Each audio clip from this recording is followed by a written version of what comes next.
What's going on, guys? I thought I'd make a quick video to show you guys how I chassis mounted my Project Motorsports splitter. Just a disclaimer, this splitter is not the same one you would get off of his website. I had reached out to Eric and asked him for a thicker, more durable piece just because the car does see autocross time and time trials. I tend to hit things, so just needed something that can actually take the beating from cones and running off track. So let's go ahead and just run through what I did.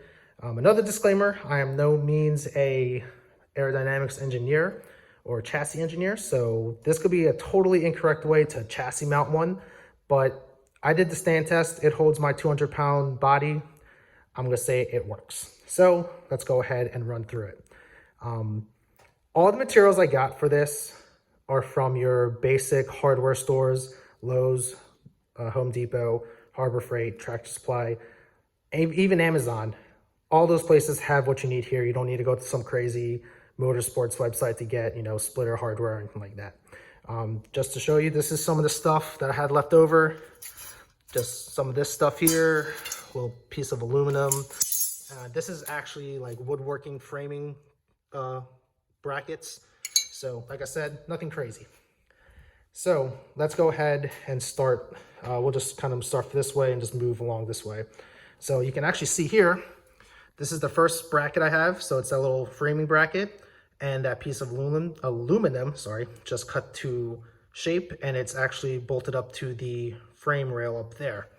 That keeps this side of the splitter basically level and doesn't allow it to droop at speed. Moving along to this side, the back of the splitter actually has 3 countersunk bolts that go into the radiator support. It's the same bolts that your OEM skid plate, or if you have a Cork Sport skid plate, same location where those bolt into. Very crucial to use countersunk bolts so you don't have any bolt heads kind of poking out underneath, especially if you're really, really low. Up in the front, this was kind of a cool feature that I found while searching the interwebs. It's just the piece of that angle metal there that has already holes pre-drilled, which is nice. I just cut those to shape. A couple washers, just little hooks, and these, can't remember the exact name. I think they call them like swagless joints, or I don't know what the name is, but you can find these on Amazon, and they basically work with this cord that you can get from Home Depot.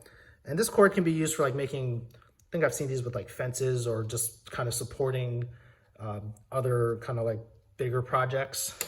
They have very good tensile strength. And they basically hook up down to here, and this gets fed through my bumper. And they have these nice little quick release pins. So you just pop this little retainer out, the pin pops out, and the bumper comes off really nice and easily. We'll actually unhook them from down here, and they feed back up into the car. So coming around the back here, just have one last bracket and aluminum rod. And that's literally all that keeps the splitter on the vehicle. You'll see there's no holes drilled along the perimeter because I want to be able to take the bumper off very quickly in the event that like the intercooler pipes, or if my horns stop working, or anything that you need to get back here. It's very easy to get there. I did have to cut a little portion back there just to get access to things like my oil filter, and I also cut a little access for my catch can as well too. But yeah, that's basically it. If you want to make your own splitter, just have fun with it. There's lots of other points you can use as well. On my first splitter, I actually had some brackets coming off of that part there. So again, you can have some fun with it, mess around with some other materials if you need to.